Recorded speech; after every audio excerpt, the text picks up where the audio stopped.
look good. No, we want to set the bar so high you got to slam dunk that sucker. And now we're going to see who's dunking who. CLG versus Dig. Let's get into Champ Select. It's Irelia and Akali both banned away again, along with Kiana not touching the Rift. Yeah, no surprise there. I mean, it's pretty funny now, too, that two of the most talked about champions for solo laners in the current LCS Scrim meta are Kiana and Rumble. Two of the champions that Dignitas / Klutz Gaming made their name on last year, combining for huge victories.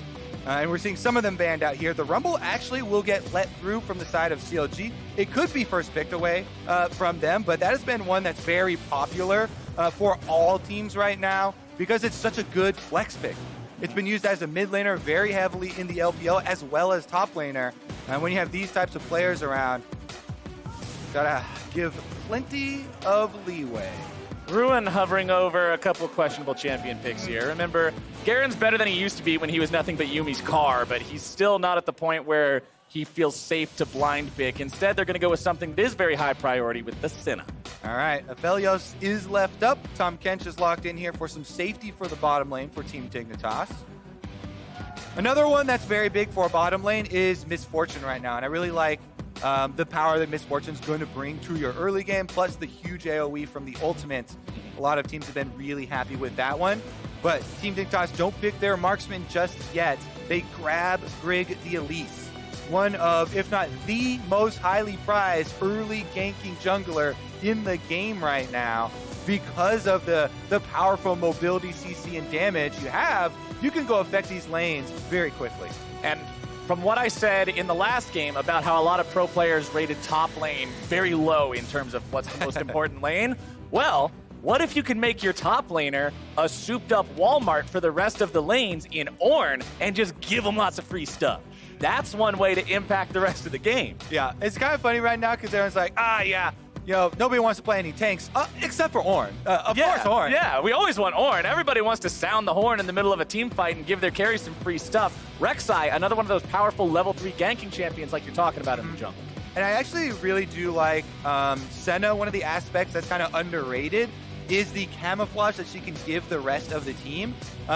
Moving up, when you have people camouflage inside, you're able to get these long-range engages. And Ornn has one of the longest range engages in the game. So you can move the entire team up, get a lot of surprise team attacks in, try and make use of that towards the mid and later stages. Meanwhile, there's an early game stage locked in here. Oh, baby. Renekton is lane dominant right now, and probably the best pairing with Elise. Your stun makes it so easy to land Cocoon, and you can kill pretty much any champion in the game at level 3. If you have Renekton stun into Elise Cocoon, there's enough damage behind that. Plus, if that doesn't work, you can tower dive or tower dive their buddy and reset aggro. I mean, this is what happens when you see your opponents lock in something that's going to scale crazy like Ornn does. You either say, all right, I guess we're playing the scaling game, or you pick something to beat them up with. And Renekton is the definition of a beat 'em up champion. Second phase of the ban's kicking off now. LeBlanc and Kennen banned out by Dignitas. As CLG says, you know what?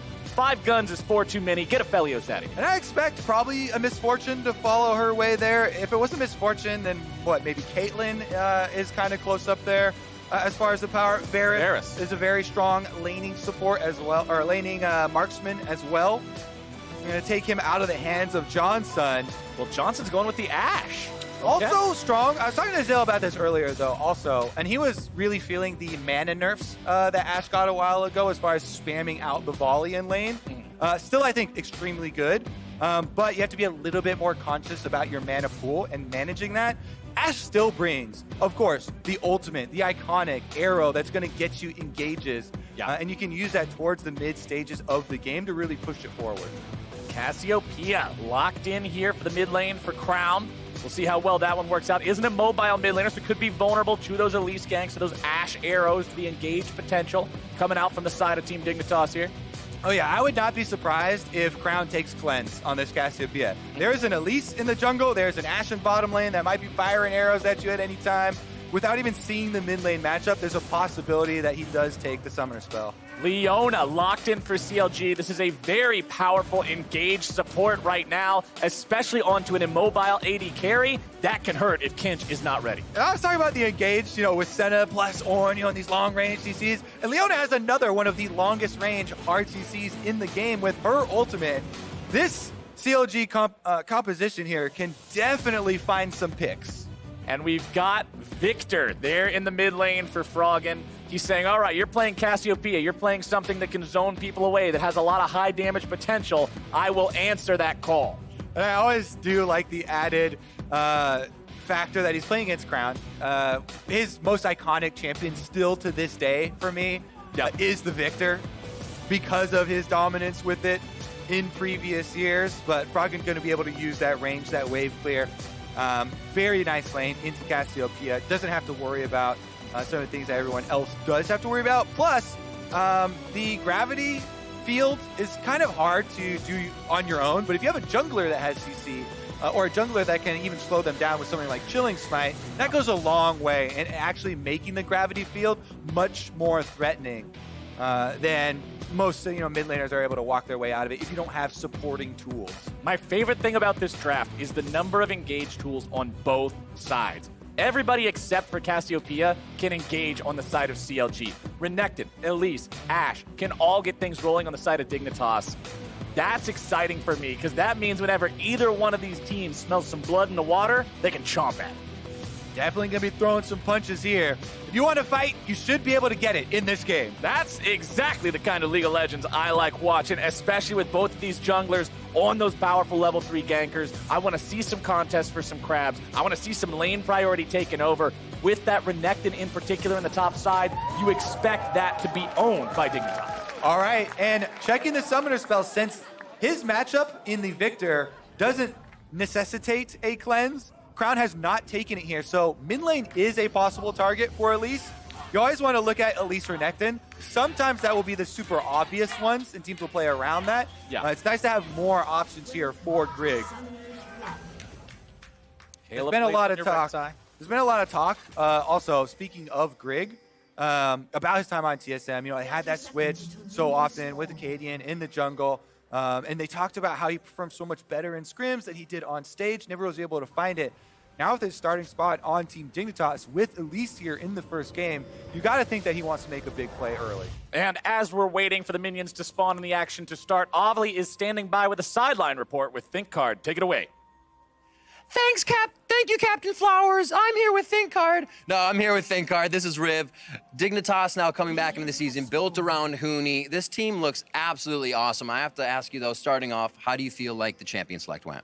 It went pretty much as expected. I don't think they threw any curveballs at us, and we got pretty much the champions that we wanted. So it comes down to execution at this point. Very cool. And then looking at the members on this squad, ThinkCard, Huni, Froggen, Alphamoose, so many big, happy, smiling personalities. What's the camaraderie like on this team for everybody just around the house and every day? Honestly, everyone's getting along really well. Everyone's joking at each other, teasing each other. So I'm really happy with everyone coming together, and we have a lot of try-hard people on the team. So work ethic is definitely not an issue. And final question as we start getting some action here. Johnson's now on this team, like I said, amongst all of those big mentalities and play styles. How's he fitting in with the team?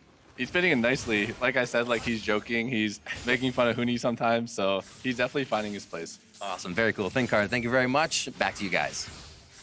Gotta love the back and forth between the pros and rookies alike, seeing these guys have that camaraderie to be off to a good start here in week 1. And some further history for people who, might not recognize Johnson's name. He did play a little bit in Academy with TSM Academy for a while. He did lose the few games that he played with them. But I also reached out to Peter Zhang, his former TSM Academy coach, to ask how he thought he was going to do on the big stage. Because, of course, you're always worried about new players on a big LCS stage like that. Will they get nerves? Will they be able to perform on stage? And Peter wasn't quite sure because he actually hadn't had him in that many games in Academy either, but he was fairly confident that he would fit right in since he knows a lot of these guys from solo queue and has been playing. I think he had maybe 4 accounts, was it, in the top 50 that he was able to get up there, all with different variations of the name. That's 4 more than me. Either way, top side, you can see the Renekton. He shoved this wave up. He moved into the enemy jungle. He placed down a ward. And this is what CLG and Wiggly in particular is going to have to play around for the entirety of this game, at least during the laning phase, is knowing that Renekton's going to have that kind of priority and knowing he will have that type of control over this top half of the map. And one of the big things why people say, oh yeah, I won't play tanks, but I'll play Ornn, is that Ornn actually has decent trades early on, but mostly it's for the scaling, for the extra items that you're going to bring in the river. Bottom side, we're going to have some blood nice and early here, and CLG will take first blood, grabbing the pick onto Afro move. Yeah, they're not giving up on that scuttle. They bring up Smoothie and Stixay very early on, and this is one of the things where you're not listening in onto the comms, but they talk specifically about being very vocal early on. Wiggly makes a lot of those early calls, and Smoothie talks frequently, so they're able to collapse. They're able to make the first jungle move here. Afromoo and Johnson head up through the river, but they get flashed on. No hesitation from Smoothie there. Lands a flash E with the Leona, and they take the kill. And you mentioned in Champion Select how CLG was able to climb up to 4th during Summer Split. So much of that was off of Wiggly's play, making this team succeed and finding avenues to make plays like that. And I have to say, people are also a little bit worried, oh, is there going to be a problem with the 2 Koreans on the team and the communication? That's always a worry. But you can see, Crown immediately falls up. If you follow up, you flash Miasma on the ground, they can't flash away. Yeah. So it's really about that combo, not allowing any sort of escape for Team Dignitas, and that allows CLG to get that first blood. That sort of suffocation and CC brings CLG up to a few hundred gold ahead of their opponents here nice and early. Of course, it's too early in the game for it to really lead to much more other than a scuttle crab, but it is nice to see them jumping on those opportunities. All right, now, from Team Dignitas' perspective, 3 flashes were just blown, all for first blood there. So you have 2 areas that you can try and attack. The Leona on the bottom side, she's very tanky, but she is a melee champion, and sometimes you are able to get her in a longer lane down on the bottom side. Or, of course, Crown, who offensively uses the Cassiopeia flash, is another target that we talked about, Elise being able to attack. And remember, Leona had her Eclipse changed a while back to be flat damage reduction instead of as much armor and MR, which means that Aftershock is actually more effective on her than before because you're not just overpiling on armor and MR now. It's 2 separate sources. Separate sources always stack better than having just one source made really, really high. Very, very deceptively tanky at some points in the game. Also rocking that new skin, which I really like those because who doesn't love giant robots? I'd have to agree. I'm like, who doesn't love giant robots? Yeah, Oh, everybody. I'm trying to think. If I can think of anybody, I Godzilla? probably wouldn't hang out with him. Yeah, probably Godzilla. I wouldn't hang out with Godzilla. He just wants to destroy buildings and stuff. All right, Wiggly wants a repeat gank on this bottom side, but Dignitas playing safe. They're able to scout it out. All right, Wiggly's not going to make any sort of crazy aggressive move here just yet, but he is going to continue to hang around this bottom side, starting up the Drake. These Drakes are easier to kill early on with Rise of the Elements. They're not as tanky, not as sturdy as they used to be, so it's pretty easy for junglers to take them down nice and quick. 6.5 minutes into the game, looks like this will be Earth Drake for CLG. And they're super easy to take if you have a Cassiopeia come from mid lane and add that extra DPS there. That was allowed because Crown pushes out on mid lane. Froggen goes for the recall with the Victor, and they make another play on the bottom half of the map. This does open up the synergy that we talked about, very famous, the Renekton and Elise, but since Ruin is now level 6 and playing safe under his turrets, it seems to be negated as an option. So one of the things that's been highlighted is their ability to play weak side, Ruin, giving what the team needs. When you're on Ornn, try and stack up for it later on in the game to allow the extra gold efficiency in your item upgrades for your team. Just stay safe, don't give up too much. Nice steal of the blue buff there coming out from Wiggly, making sure that that stays off of Froggen. Means it's going to be harder for that Victor to spam the wave with the powered up E to constantly try to shove that Cassiopeia in. Grig's still hanging around this top side. Froggen as well in the brush just to see if maybe they can catch someone out. But Grig will steal away the enemy blue in retaliation for losing his. All right, trying to split the 2 halves of the map here. Since bottom side has been controlled by CLG, Grig should be able to get it for Froggen, and having blue buff control here in the mid lane, allow him to spam it out, and maybe will result in something top side. They could continue this roam.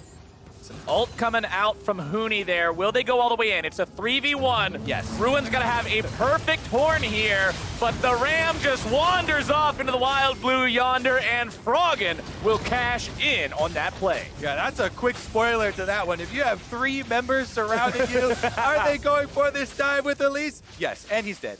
Well, that's some free money in Froggen's pocket, and that's exactly the champion you want to have that on.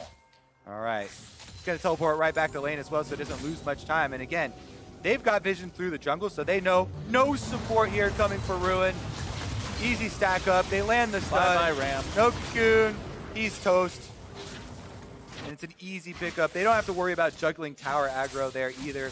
Froggen, I believe, we saw a teleport channel right before we land back to the lead play, but it's going to be CLG moving out to the next objective. Rip Trail at 5,000 health.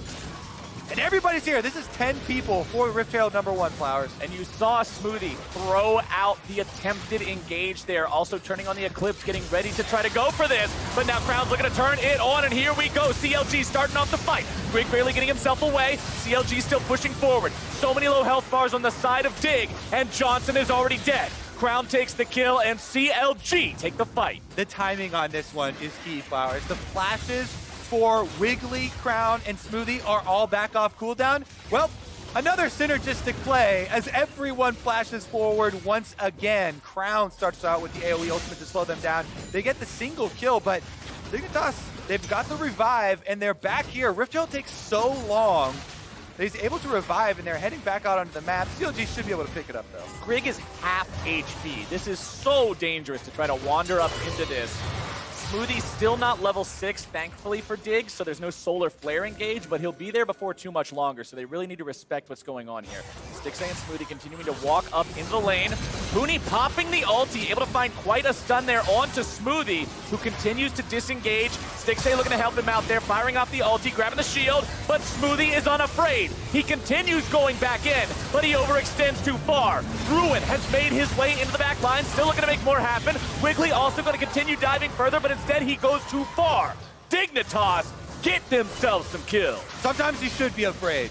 2 kills now gone over for CLG as they try and turn that one around, but they sustain too much damage too early on. I don't think they expected the 4th member of Dignitas to be there, and that is Dig striking back, punishing the offensively blown flashes from CLG. They know that while Smoothie just was able to get that kill for CLG by offensively going forward and starting to engage, he's got nothing to get him out on the receiving end here. So the stun goes up, and since CLG make the call with the teleport to turn this around, they actually go for the kill onto Grig, but it is a deep Elise and there's no damage to follow up. So Grig goes into the repel, turns it around, gets the execute onto Wiggly, and that is 2 back in the pockets for Team Dignitas. CLG thought they were the bamboozlers, but instead just got bamboozled themselves by the extra man from Dig, and that means Dig now sit at almost 1,000 gold ahead of their opponents. Stixay and Smoothie now sitting up here in this top side. Smoothie with that ultimate ready on the Leona. You've got to respect that if you're Dignitas. All right, 3 members also need to be respected. Huni backing up a little bit, but he's really trying to keep some extra health on this tower, making CLG think twice about actually committing their melee champions to help get turret plates off. Still 2.5 minutes to take those plates. They fall at 14. So we'll see how much money CLG is able to mine off of this turret. Dignitas also have a Tahm Kench in mid lane with Ashe, so they could threaten a Tahm Kench Abyssal Voyage up to the top side if CLG try anything as far as a dive goes. So I think that CLG should be much more cautious this time around. And the answers are definitely there from Dig. So many things you have to keep in mind playing against the Tahm Kench. You've got to respect the in-fight devours, the out-of-sight voyages. The champion just requires a lot of attention to be paid at all times. Yeah. I will say, at least for the level 1 ultimate, the range is a lot shorter than it used to be when a champion first came out. So you get a little bit of time to react as soon as you see the Tahm Kench leave mid lane. And you're like, hey, it's probably going to be about halfway up the river until the attack comes through. Infernal Drake's the next target, though, and Dig are in position first. You can see on the mini-map, though, bottom side, they've got Wiggly and Ruin in a brush, waiting for someone to come to lane, but there's an objective up there already. Nobody's going to lane. Not much longer. That objective is taken, and the Cloud wins quicken. That means we're going to see extra movement speed zones around the red and blue buffs on both sides of the map. Setting up for a play that's not going to happen down in that bottom lane by Yeah. Flowers. Yeah, well, can't win them all. Their hearts were in the right place. Their champions just weren't. All right.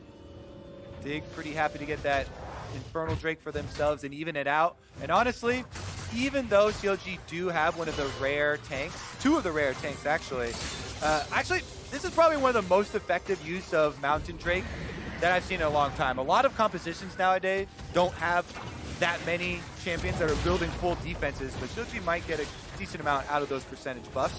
Meanwhile, pretty much everybody happy to have Infernal. Finally are able to get some money out of that Rift Herald for themselves as well, and CLG draw a bit closer in that gold exchange. Yep, a nice use of Shelly, just shy of taking down that tier 1. And like you said in the first game, close but no cigar doesn't cut it. The first turret bonus, of gold, still up and on the table for either side. Froggen and Crown getting into a bit of a scuffle here in the top lane as Froggen expends the ultimate. Crown not having to use anything out of his arsenal. Still waiting in that brush. Might try to slither around the alcoves, make some sort of a sneaky play. Froggen's calling for the team. Look at that mini-map right now. Oh, they're ready. 4 people moving up. Crown's trying to play around here defensively in the brush, but if you have 4 people from Dig heading to the top side, that's going to be rough getting out of that one. Oh, they have to have seen that the volley hit something there. Yeah, he knows he's got the extra attack speed. All right. Find the snake. Can the snake slither away, or is he going to get turned into a nice pair of boots? He goes for the petrifying gaze, but he can't stare nobody down like that. That's another kill going over to Froggen. All right, CLG, now knowing that 4 members are top, since Crown can account for all of them, trying to push down mid lane, but they get collapsed on with a teleport. Huni just has to walk away here. CLG's got too many people around, and Dignitas will grab themselves that turret up there in the top side. The gold still within 1,000 here. Both these teams, although they've found plays back and forth a bit, have stayed within striking distance of one another. Yep, definitely have done that. In the opposing sides of this map, turrets traded for bottom and top side, and we'll see if they can get a rotation out here because there's a fight in the river already. Huni starting off with the ultimate, but a nice 2-man knockup comes through from Ruin. CLG looking to engage this one. That gator is huge, but unfortunately he's also pretty slow. Dig will not find the play they're looking for, and CLG walk away. Costly in cooldowns for CLG there. 2 flashes on their frontline members, plus the Ornn ultimate used here for CLG, so let's see if Dignitas can actually answer back. I really, maybe we'll see the timing on the Ash Arrow. Once Johnson's CD comes back up, that thing's very, very close to coming off cooldown, and generally you'll see some of these control wards like you see on screen in really good spots to set up Ash Arrows from. If you shoot your Ash Arrow from out of vision, where you know you have true sight, makes it a lot easier to land those picks, and then your team can collapse on them. If they set someone up with that, Elise and Tom Kench can get there quickly. And we have seen a lot of Dig's plays this game come from counterattacking CLG after CLG makes the move first and expends those flashes. Wiggly and Ruin are going to be who I keep my eyes on. Of course, Ruin has used the Summoner Spellbook. He says, look, I know I'm not going to have my flash. We'll trade it off for something else that will be useful in a fight. Put the Ignite in there. I'll be keeping eyes on whether or not they can make a kill happen with that. CC coming down onto Greg, who repels away from the Solar Flare. And now Dignitas will see what they can find. Ruin's here on the front line, has to charge away. Froggen dropping the ultimate. The CC comes through. The damage is down. And Froggen is a cannon this game. Well played by Dignitas there. CLG still don't have the Ornn ultimate. We are talking about them burning from the bottom lane skirmish. And if you use your Solar Flare on Elise that has Repel available, then there's no more CC. All these big CC tools that we have not available for CLG. So Dignitas doing a good job getting a kill back there for themselves and turning it into an objective. And you can see Huni trying to come around there on the sides. Maybe a flank is available. Wiggly, however, has the Tremor sense to see that somebody was over the wall. That means CLG can immediately fall back, not put themselves in a bad spot for this. But Dignitas have built themselves a bigger, better lead now. They've got a Rift Herald ready to go here, locked and loaded on Grig to get even more gold in their pocket. see if they can get a reset, because they need multiple people to buy. Froggen goes back to base, able to get a lot more AP for himself. That might not give them time to get back to this dragon. Wiggly's already started it up. Rift Herald will be summoned in mid lane, so they're saying, all right, CLG, if you want the Drake, it is going to cost you. And it looks like that's the play. They know they won't be able to rotate in time. All right, Rift Herald takes out mid. Trade of objectives will be complete as the tower goes down. And the Ornn ultimate's back up. Solar Flare almost off of cooldown. So they can look if there's some positioning. Shelly gets off the last charge. That's a feel-good moment because the damage that she does is very high. She also kills herself very quickly now. Yeah. As long as you get that charge off, though, you feel like you got the full value. She loses most of her HP on the first charge these days. Yeah. That second charge just feels phenomenal, especially when she's down to 400 HP or whatever that was, where a few more auto attacks would have taken her out. Dignitas happy to grab that one. Happy to be sitting 2,500 gold ahead of their opponents. They're down one Drake.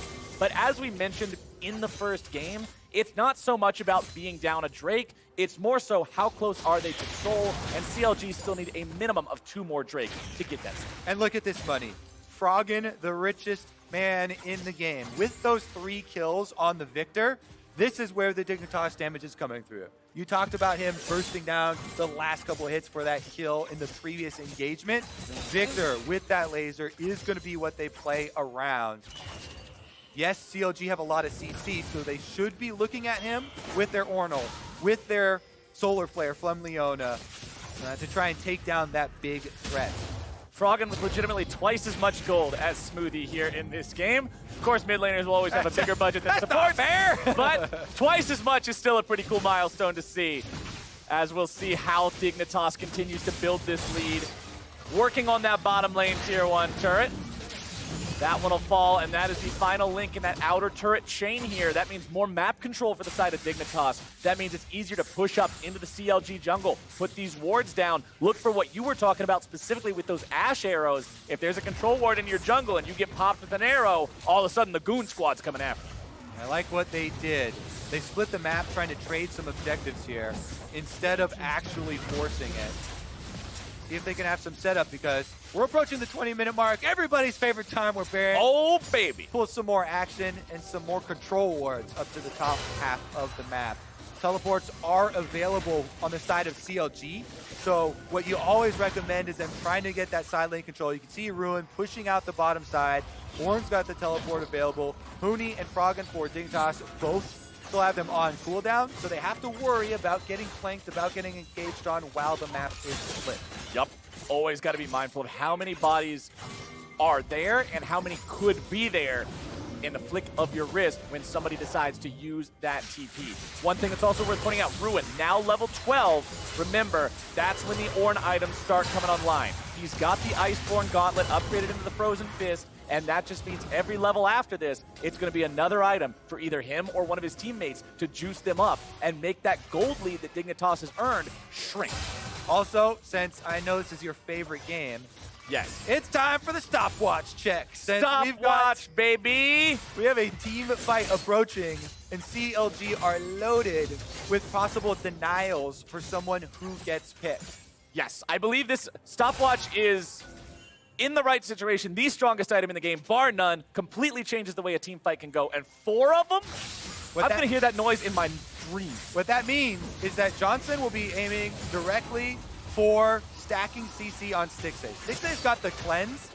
He's the only one without a stopwatch. So maybe they can try and burn that and see if they can get an engage. Otherwise, it does look like it might be another case where Dig just wait for the CLG move and then counterattack. You can see Dig with control over that Baron area right now. As I said last game, 21 minutes in is pretty early to try to rush it down and explode it really quickly. However, you do have to always respect your opponents having so much control over the map. If you're in a position like where CLG is right now, you don't just want to concede everything to the side of Dignitas. One ward in the Baron pit from CLG has managed to escape those Dig sensors and will continue to keep an eye on the objective. That is a very dark map for CLG. And since Dragon is spawning, they're trying to get in position, get some vision down around the river for the arrival of Cloud Drake #2. Meanwhile, with 30 seconds to go, that's plenty of time for Froggen to base and get his second needlessly large rod. Extra power here packed in to that very formidable Victor. And one thing I also want to point out that's very important, the second item that Huni's gone for, it's not the usual Chad build Renekton stuff that you see where he just goes for bruiser items and damage. It is a Gargoyle Stone Plate. His job is to be the meatball among the pasta that is Dignitas and make sure that he can just go in there and soak damage all day when he initiates his fight. All right, does get hit with the snare, but it's just waiting at the duration of CC here. CLG have control over the Dragon Pit. Not starting it up yet, just baiting a little bit. Wiggly and Smoothie isolated right now. Smoothie has to flash away from that cocoon. Even if you are tanky on the Leona, your opponents can collapse and blow you up 5 men strong. They got it spread. All right, it's Ruin initiating things. He's able to find a knockup 1-2 there with the ultimate, but Smoothie's got to be careful. He and Crown on the opposite side. Huni going to be taken very low, even with a Stone Plate. His HP is dangerously dwindling as CLG will manage to keep the enemy front line low enough to take control of the Drake Pit for now. Dig not willing to surrender it here just yet. CC coming down. Smoothie going to be taken very low, having to go into that stopwatch to survive the Chaos Storm. Smoothie barely hobbles out. TP comes in from Huni, and it's control over the Drake Pit for Dig, and they will take that Drake. Nobody dies in this. Let me account how well that was played by Dig, though. They disengage, and they keep Huni alive and give him time to go back and use the teleport. That is all about CLG using their openers with the Ornn ult, with the Leona ult, not being able to find that kill, and Dignitas not fighting afterwards. They just delay around the dragon. Since Wiggly got low inside that dragon pit, tanking it, he eventually had to exit the dragon pit. And Team Dignitas are able to buy time for Huni to teleport back with full health. Dignitas also reaching into the toolbox, pulling out the hammer, bang, bang, bang, blast one of those stopwatches. That thing's broke. Only 3 left to worry about here for the next team fight. Of course, those are still on 3 very important members of the side of CLG. Second Ornn item also coming in now. Ruin getting that second item in inventory means he is able to upgrade it for himself. Remember that first level Ornn does get 2 to upgrade. He just didn't have the other item in his inventory to juice up just yet. All right. Those needlessly large rods have been combined into the death cap, Captain Flowers. 2 sticks makes a hat, and that hat means you got to be sweating if you're on the side of CLG.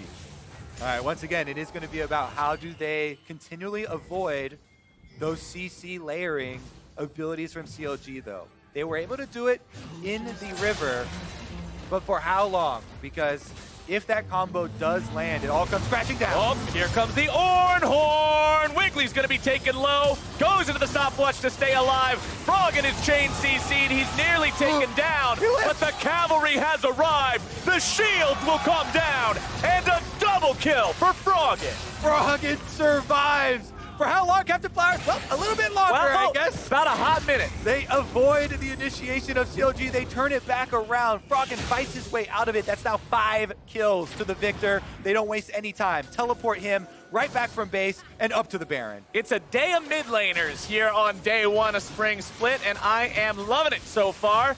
Froggen going to be continuing to zone CLG away with those lasers, with those gravity wells. Rig wants to come around from the side, see if maybe there's an opportunity to make a flank. Still 1 dead on the side of CLG for another couple seconds. However, he does have TP, so Dig don't want to start up a Baron here or anything too risky. Exactly. That's the thing to keep in the back of your mind. If the one champion who has died is a champion with teleport, then Baron starting is much, much riskier. So Dignitas, don't take that opportunity for a possible throw. They'll just reset and try and get Froggen up to the Lich Spade that he's worked for. Well, if you thought the damage wasn't enough already, wait till you see those enchanted Lich Bane Qs blow 2/3 of a carry's health off. It is so difficult to deal with if you're ever within range of them. Let's take another look at how this fight happened.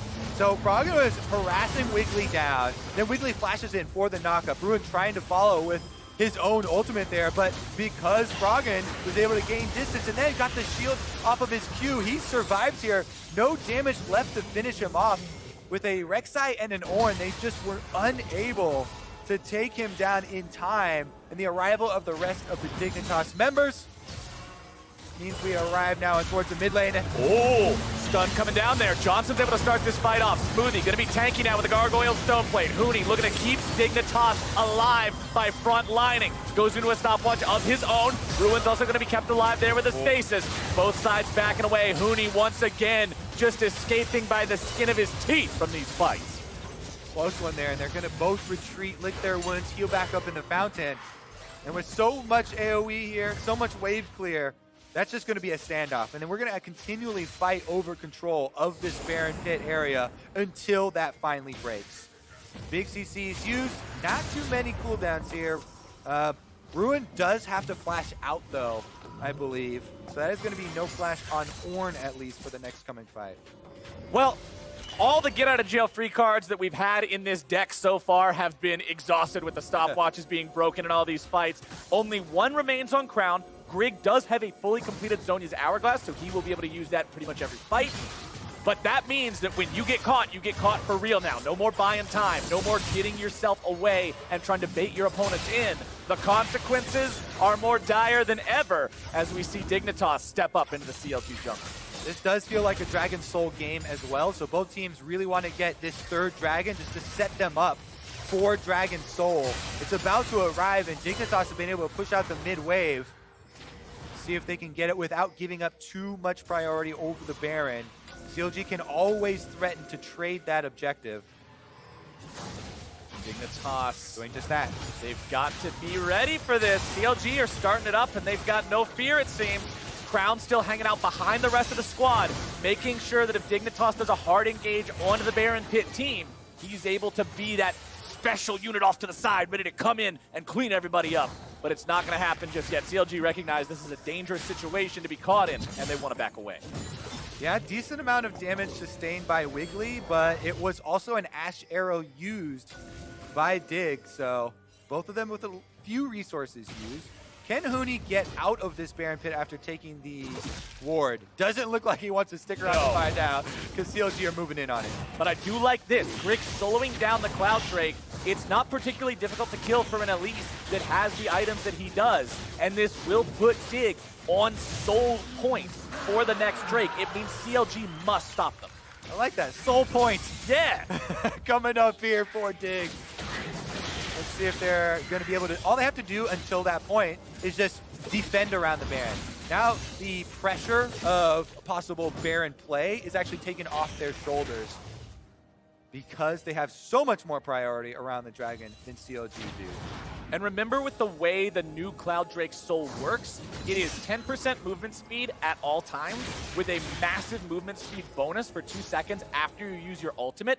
For champions like Ashe, for champions like Renekton, for champions like Victor that all want to pop their ult and then immediately follow up, that can be super daunting to have to deal with in a team fight. Yeah. This could be a really big thing if Dig's able to grab it here in 5 minutes, but we will have to wait to see what happens between now and then. CLG still about 3,000, 4,000 gold behind. They're not completely out of this game. You've got a Cassiopeia scaling up. You've got a Senna that's farming souls and getting more and more range. And we can't forget the Ornn items are still being built. Exactly. This game is not suddenly going to turn into a Cloud9 TL game where it ends extremely quickly. This is going the long haul, Captain Flowers. Both teams settle in, ladies and gentlemen. Buckle your seatbelts. Get ready to go. I expect we'll be watching this one here for a little while longer. Baron bait here, trying to be set up by Dig, but CLG not taking it. They've got the Scuttle Crab for themselves, so there's no reason to venture into any of those rush in the jungle. Grig just had a situation happen that I hate, where your teammate is sweeping a ward and he sees it, but he doesn't go after it, and you want to clean it up. You're like, hey, come back here. I'm trying to get rid of this. But unfortunately, he only got one of the auto attacks down. Wasn't able to take care of it just yet. You can see Huni sweeping up. Oh, it happened to him twice. Okay, he got that one. I was about to be tilted for him. All right, here we go. Will we get a side initiation?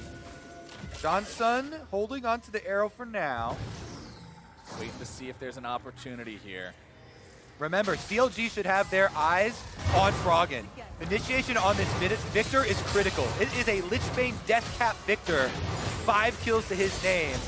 And he is separate from the top but here they go! He's going to be locked down and Froggen's taken out. This is going to be dire here for the side of Dignitas. Froggen barely getting himself away. Huni's going to be tanking up. Aphromoo taken out, and CLG have found one hell of a fight. Huni barely gets away, and that is exactly what the doctor ordered for the CLG faithful. They follow the shot call, Catch Flowers. As the eyes on Froggen, they go right at Froggen because Tahm Kench is separate. Tahm Kench is protecting Ashe, yet Froggen is the biggest threat. and he gets annihilated, even though they didn't get the kill. Forcing him out of the fight means they start up the Baron. He's teleported back though. Dig can take it. Froggen has made the TP. Dig is not willing to give this one away. Let's see how it goes. Gravity Field gonna come down, and Smoothie is gone. Dignitas have managed to stop the Baron take. CLG in full retreat away from the objective. Dig doesn't want to go up and try to continue what they started. They're happy just stopping the objective. Teleports come up huge, Captain Flowers. Froggen is able to teleport right back after healing in base. He doesn't die. Abyssal Voyage means it's now Dig's turn. TP available for Crown. CLG, they need to stop this. You can't afford to give this one away. Half HP on both Grig and Hooney. We'll see if they're able to make their way into the fight. Gravity Field is going to block off the ramp. And the zone control. Game 1 was decided by zone control. And Game 2, it just decided a Baron. Froggen barely survives again. Look at this. He is sitting past the control ward, so he feels pretty safe, but he goes out. As soon as he shows his face, Smoothie flashes in, but they can't finish him before Tom Kench flashes over, devours him, gets him to the other side of the wall. And then Dig, once again, even though he died for it, valiant effort there from Tom Kench to save the carry that matters. And Froggen with teleport gets back out into the river. With Smoothie turning around and no threat of the rest of the team behind him, that is an easy isolated kill for Dignitas. So you can see Wiggly went over the back of the Baron pit. Yep. Nobody was behind Smoothie when he goes for that engage. So it is a quick turn and burn for Team Dignitas. They arrive to the scene of the crime. They take that kill, and they will take that Baron. And now, 30 seconds until they could take that soul that we were talking about before. The Cloud Drake about to spawn. Dignitas wearing purple across the roster here. They're powered up, they're ready to go. They can enchant the minion waves to be that much stronger and give them priority. CLG have to decide, is this worth fighting for, or do you yield soul? It's got to be so difficult right now. You can see Grig goes, pops the plant. He's going to get into the pit, and they're going to try and burn it down. CLG moving into the river. Hooney grabbing a stun onto Smoothie. That's some damage coming down, but Hooney's going to be careful now to not overextend himself just yet. Ruin firing off the ulti, only going to find the knock-up onto Hooney. That Gargoyle Stone Plate doing a good job keeping this top laner alive, keeping him healthy. Dig going for the Drake. CLG with Wiggly over the wall, looking to potentially fight for it. Smoothie's into the back line. The redemption comes down, and Johnson's grabbing the kill. The Drake's going to be taken very low. It's secured by Wiggly. The soul is not gone yet. Grig chases after, but he won't find anything. Crown slithers away. Dig still in hot pursuit, trying to make something happen here. Can you catch a former world champion as he tries to slink out? The volley's not going to hit him. Johnson's after him. Oh, here comes your Tom Kench with the cutoff. Froggen's made his way into the fight, and Johnson grabs the kill. I am very ready for this replay, Flowers, because I'm going to split attention of the viewers. There are two very big things going in the same time. All right, initially, you have Smoothie distracting up on this river side. He's going to go for the engage, while Wiggly looks just for the steal for CLG. I thought that Dignitas completely had the upper hand here, but they do get split, and there's a reset of the dragon. Smoothie goes in on the top side, but Wiggly will go in towards the dragon pit, and he tries to threaten. So Hooney and Grig both panic. They go on this dragon, and it resets back to the middle. The spike comes at 38 health from Wiggly, and then same tunnel he took to get in there is able to take on his way out, allowing for them to actually stall the soul. But because they only had 2 dragons, it's not a big prize for them. Dignitas, during our replays, have laid destruction to the base. Both teams are now on soul point. Next Drake will determine who manages to claim it.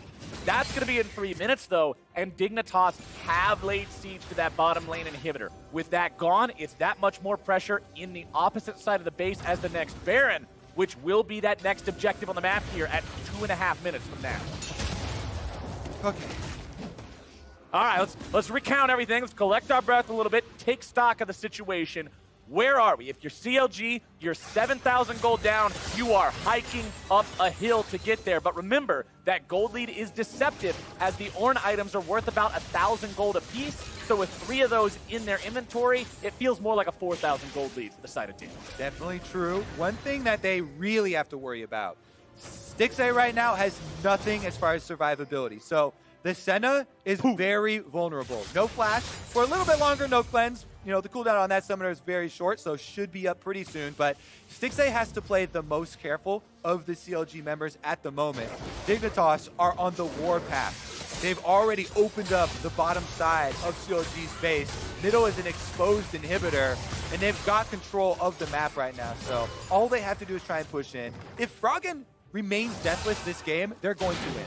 Yep. This Victor can put out so much damage, and his positioning and his play in these fights where he gets pressured has been so good at not going down that Dignitas should be able to continue to move it in and use that extra wave control. And as you're talking about flashes being important, the teleport for Froggen.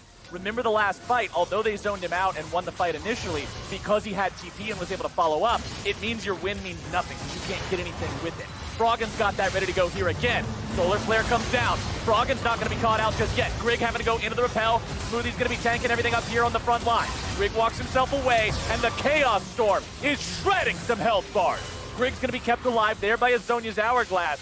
It's a fight where nobody dies, but the final inhibitor turret does fall on the CLG side. And because the Baron is coming up quickly, Dignitas, again, risk averse here. They do not want to take a chance at throwing at going for that inhibitor. They want to full reset. They don't want to let any chance of CLG getting back into this game through some Baron shenanigans. Yep. And they want to be able to protect it. I've said this in previous years, but for any new viewers, I'll say it again. You win League of Legends one of two ways. You either make the bigger, cooler play, or you be less stupid than your opponent. And preventing yourself from throwing and giving away a Baron is how you are significantly less stupid than your opponent compared to the other option. So let's see if this ends up paying off for the side of Dig. Can they play this slow? Can they play it steady? 8,500 gold up. That is a comfortable lead to sit on, but it's Smoothie going in. It's Ruin summoning up the Ram, but it's Hoonie into the back line and on to Stixxay. Not quite able to find the damage. The crowd's got a shutdown on to Froggen. Hoonie's grabbing the kill on to Stixxay in the back line as Johnson goes on a rampage, and Dignitas are simply too far ahead. Hoonie is tearing this team apart. Dignitas are going to be able to run that one straight to the Nexus. Risk averse puts them in a spot where they feel comfortable taking a fight. Afromoo, how many licks to the center of a Smoothie pop? It's gonna take a couple, but he'll get them nonetheless. Nexus turret's falling.